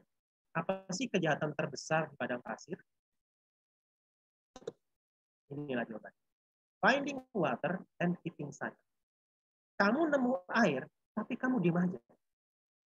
Artinya apa? Kamu egois, tidak memikirkan orang lain. Hanya kamu yang ingin untuk mengalami kelegaan dari dahaga dan orang lain mati. Janganlah berpikir kalau kita yang sudah find the living water itu, supaya kita tidak keep silent. Karena ada Roh Kudus yang akan memenuhi dan menolong.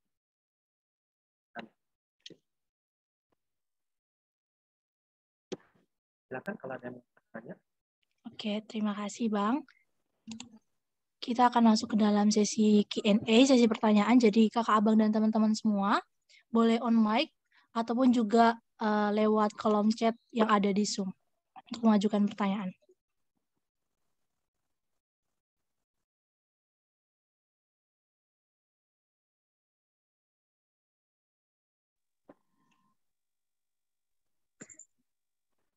Oke, mungkin Kak Cai.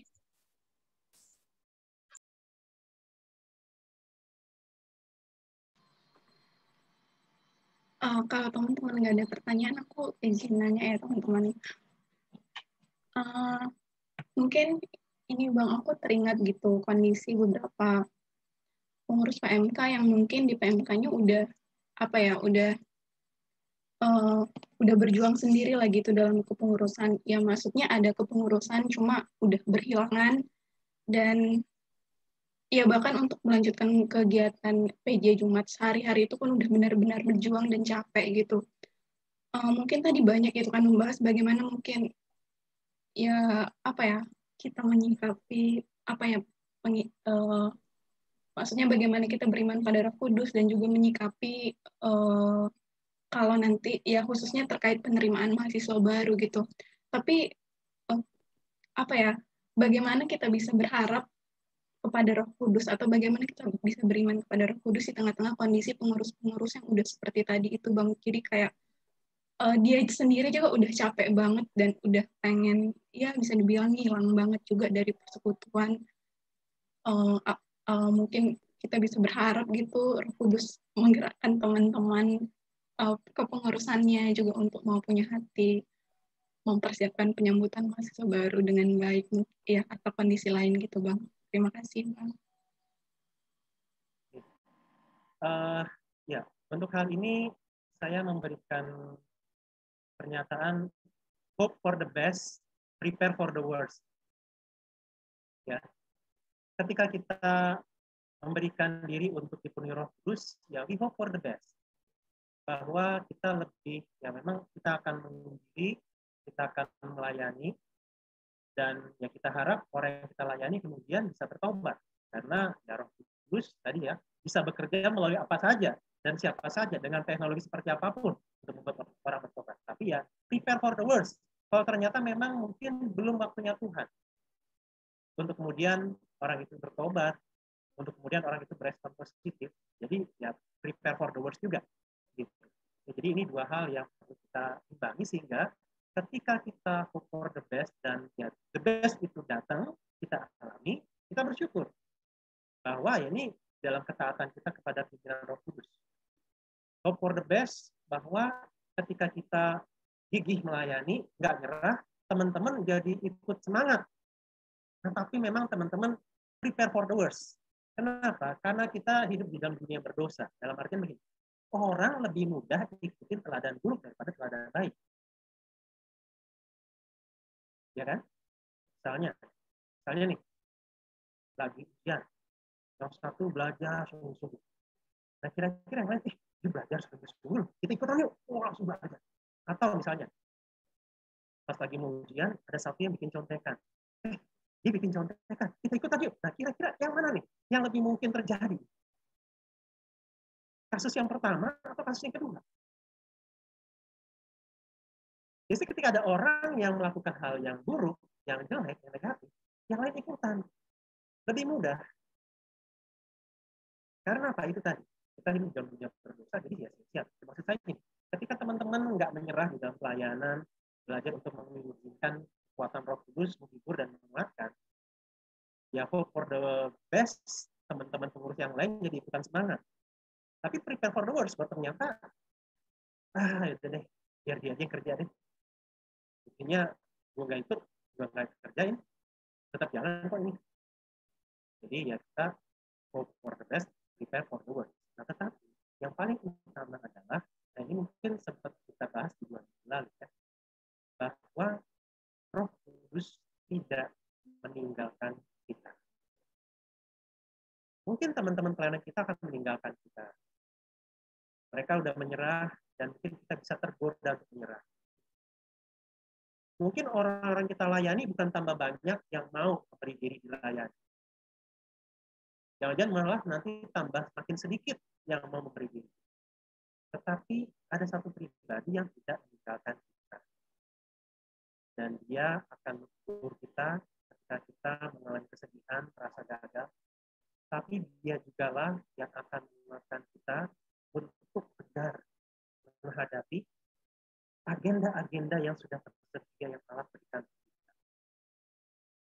Jadi memang fokus perhatiannya bukan kepada orang-orang di sekitar, tapi fokus perhatiannya adalah kepada kehadiran Allah di dalam kehidupan kita. Nah itu ya, jadi ketika mengalami tantangan, ditinggalkan teman-teman pelayanan, ditolak orang-orang yang kita layani, fokusnya bergeserlah fokusnya dari melihat kepada orang-orang yang meninggalkan kita kepada Allah yang tidak pernah meninggalkan kita. Dan itu tadi ya, kalau tadi di dalam 14, penolong itu akan menyertai kamu selama-lamanya. Oke, terima kasih Bang Abe. Untuk Kakak Abang dan teman-teman yang lain, apakah masih ada pertanyaan?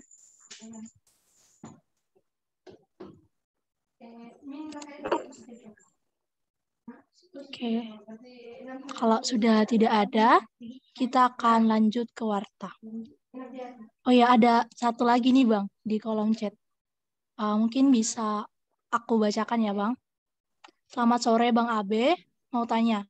Kadang ada teman-teman seiman yang sering merasakan kekosongan atau kehampaan dengan dirinya sendiri, sekalipun dia sudah terbina dalam pelayanan, bahkan meminta Tuhan untuk mengisi kesepian itu.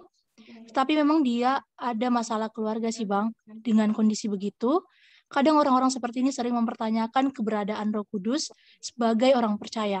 Gimana kita menanggapinya? Ya mungkin ini berkaitan juga dengan tadi ya, galon ya. Ya maksudnya ya kita akan terus mengalami itu.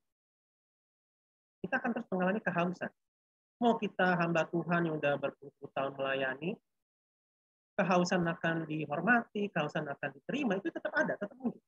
Tetapi pertanyaannya kita mau carinya dari mana sekarang? Ada orang-orang, ada hamba-hamba Tuhan yang mencari pemuasan untuk penerimaan. Itu bukan dari Tuhan, tapi dari pelayanan.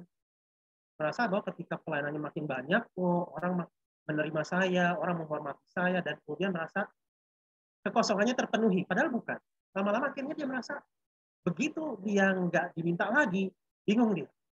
Apa salah saya? Nah, jadi itu teman-teman. Maksudnya, sampai kapanpun siapapun itu akan mengalami ini terus-menerus. Tinggal ketika kita menyadari itu, kita mau datang ke siapa? Ya, jadi izinkan Tuhan yang mengisi kekosongan itu. Ya, entah itu kebutuhan penerimaan, entah itu kebutuhan pengakuan, entah itu loneliness, izinkan. Dan ya kalau ini kan kadang orang seperti ini sering mempertanyakan keberadaan Roh Kudus sebagai orang percaya. Ini ya, keberadaan Roh Kudus itu tidak hanya kita batasi sebatas perasaan. Karena perasaan itu subjektif. Kita berharap bahwa ketika kita selesai berdoa, kemudian tiba-tiba senyum-senyum sendiri. Wah, hati-hati nanti jadi holy laughter kayak tadi ya. Ketawa kudus kayak gitu. Jadi keberadaan Roh Kudus itu nggak hanya melibatkan perasaan, tetapi melibatkan juga pikiran dan kehendak. Ya, ingat ya, ini 2 minggu lalu. Roh Kudus kan pribadi ya, karena ada pikiran, kehendak, perasaan. Nah, jadi kehadiran dia itu ya kita misalnya apa? Secara intelektual, ini bicara tentang kita mengerti bagaimana kehadiran Roh Kudus itu nyatakan melalui firman-Nya. Nah, ini yang paling jelas. Dan ketika kemudian muncul perasaan lega, perasaan tenang, itu aman. Dalam artian gini, kebenaran itu yang mengatur emosi kita. Bukan emosi kita yang mengatur kebenaran. Kalau kita belum tok, kita belum plong, berarti Roh Kudus nggak hadir. Kan begitu ya. Oke, semoga menolong. Oke, terima kasih pada Bang Abe. Dan juga terima kasih kepada Kak Abang dan teman-teman semua yang sudah bertanya. Sekarang kita akan melanjutkan ibadah kita pada pewarta. Aku bersilakan.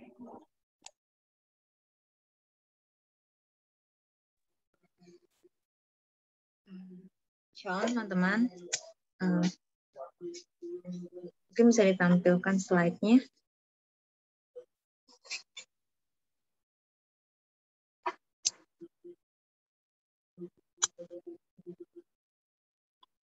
Iya, teman-teman, kita akan mendengarkan warta sebentar nih. Jadi hari ini yang sudah melayani kita akan mengucapkan terima kasih untuk MC kita, ada Amelia Kresti, dan juga pemusik plus singer, ada Nathan Noftarian, dua-duanya dari teman-teman PKN STAN 2019. Lalu tadi share-nya ada Jeremy, lalu slidernya ada Chairani, dua-duanya juga dari STAN tapi angkatan 2018. Dan kita juga mengucapkan terima kasih banyak untuk Bang Abe yang sudah bersedia untuk mengajari sebagai pembicara kita selama 2 sesi PPM tema Roh Kudus ini. Dan untuk teman-teman kita bisa saling mengucapkan terima kasih di kolom chat atau mengirimkan stiker. Terima kasih untuk teman untuk pelayanannya. Lalu selanjutnya, selanjutnya mengingatkan teman-teman lagi untuk jangan lupa hadir di Bible Study rutin kita tanggal 2 dan juga 3 Agustus dari eksposisi Yeremia 42 dan juga 43 dengan tema perlawanan yang sia-sia. Lalu mengingatkan teman-teman juga untuk ada buletin Nehemia untuk kita sama-sama mendengarkan lewat membaca dan akhirnya mendoakan PMK FIP UNJ, Ukrida dan juga Ukrida 2 dan juga PMK STMG. Dan juga teman-teman bisa nih cek Dudu PMKJ, siapa tahu ada yang mengirimkan pesan ke teman-teman. Nah, bisa tuh dicek di buletin Nehemia. Dan juga minta teman-teman lagi nih ada Dudu PMKJ, jadi kesempatan teman-teman untuk memberikan salam atau menyampaikan semangat atau motivasi secara rahasia, bisa nih kirim di Dudu PMKJ. Ya, lalu mengingatkan juga mengajak nih teman-teman ada acara di bulan Agustus, maksudnya akan ada diadakan seminar doa tanggal 12 Agustus. Ini bagus banget loh teman-teman untuk bisa menolong kita kembali lagi menghayati betapa berharganya dan nikmatnya saat berdoa. Nah, untuk infonya lebih lanjut sih masih coming soon, tapi teman-teman ditandain ya tanggal 12 Agustus hari Kamis. Dan juga di bulan Agustus juga selain ada seminar doa, kita juga ada persekutuan 5 wilayah dengan tema When I Pray, I Will Pray for You. Kayak lagu ya.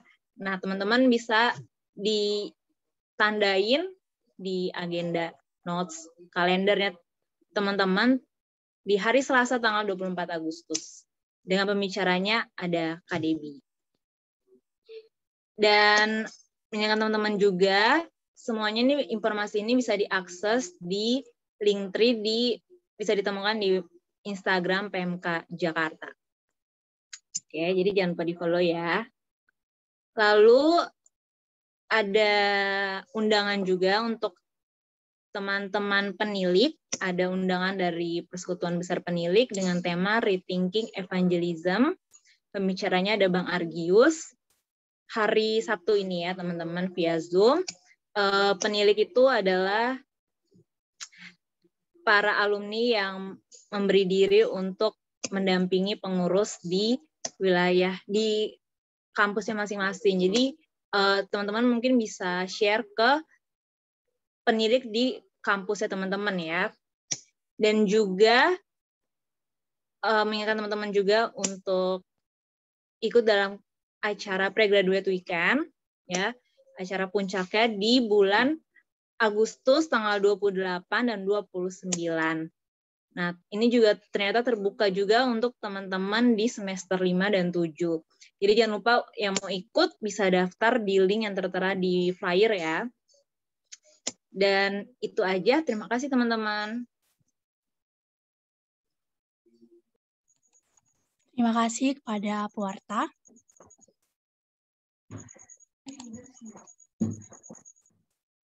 Kedepannya kita akan menyambut mahasiswa baru. Mungkin hal ini membuat kita ragu untuk melakukan penginjilan tanpa bertemu langsung. Pergilah ke seluruh dunia, beritakanlah Injil kepada segala makhluk. Markus 16 ayat 15. Tugas utama kita ialah memberitakan Kristus kepada sesama kita. Tetapi yang membawa semuanya kepada Kristus ialah pekerjaan Roh Kudus. Itulah yang menjadi peran penting Roh Kudus dalam penginjilan. Dengan penuh komitmen, mari kita menyanyikan lagu Api Roh Suci Bakar Hatiku.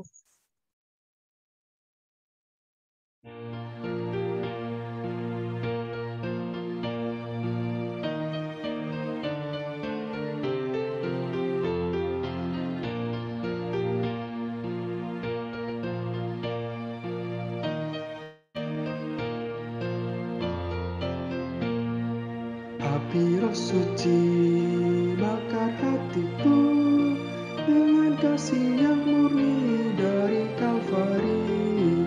Roh Pentakosta, biar bagi namamu. Api Roh Suci bakar hatiku.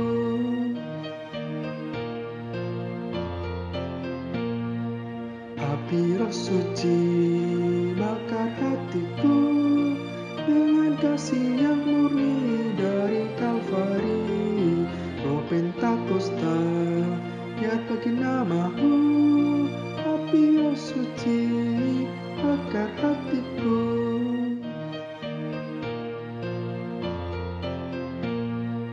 Let the fire burn in my heart, O Lord, without pure and cleansing flame, Lord, from Calvary or from Pentecost, south from the Holy Name. Let the fire burn on, let the fire burn on. Kita akan mengakhiri ibadah kita dalam doa. Kepada Bang Abe, aku persilakan untuk menutup dalam doa, sekaligus mendoakan penginjilan dan penyambutan mahasiswa baru. Pada Bang Abe, aku persilakan. Mari kita berdoa. Ya Bapa, biarlah kami hari ini diberikan kekuatan, semangat, bahwa apapun tantangan dan kondisi zaman, baik itu pelayanan kami akan onsite ataukah online,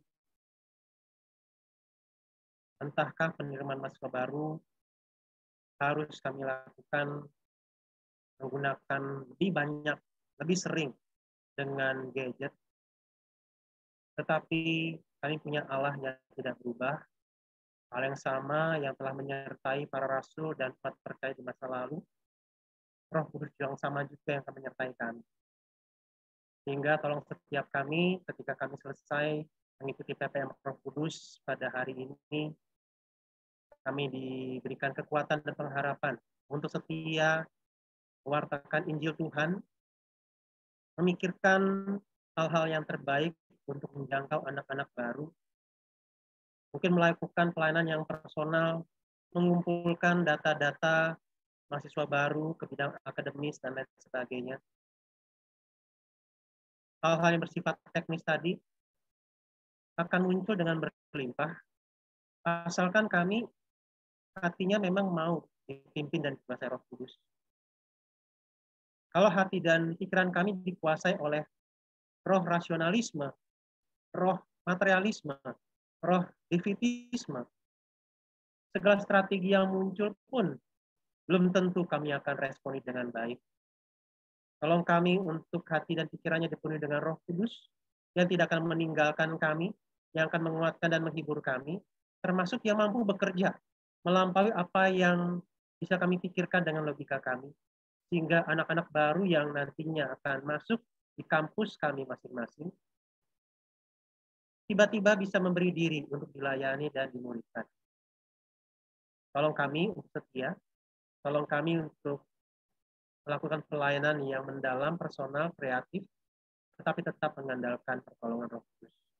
Terima kasih ya Tuhan untuk PPM pada sore hari ini dan juga rangkaian yang sudah kami ikuti dari 2 minggu yang lalu. Biarlah kami dimampukan untuk menerapkan dan membagikan kepada teman-teman yang lain, sehingga mereka pun bisa juga mendapatkan kekuatan dan semangat untuk melayani Tuhan, apapun hambatan yang dihadapi. Dan kalau sebentar lagi kami semua akan berpisah satu dengan yang lain, kami akan kembali kepada aktivitas kami masing-masing. Satu hal yang kami mohon, kiranya kasih karunia Tuhan Yesus Kristus dan kasih Allah Bapa dan persekutuan Roh Kudus menyertai kami senantiasa. Mulai hari ini, esok, bahkan sampai selama-lamanya. Amin.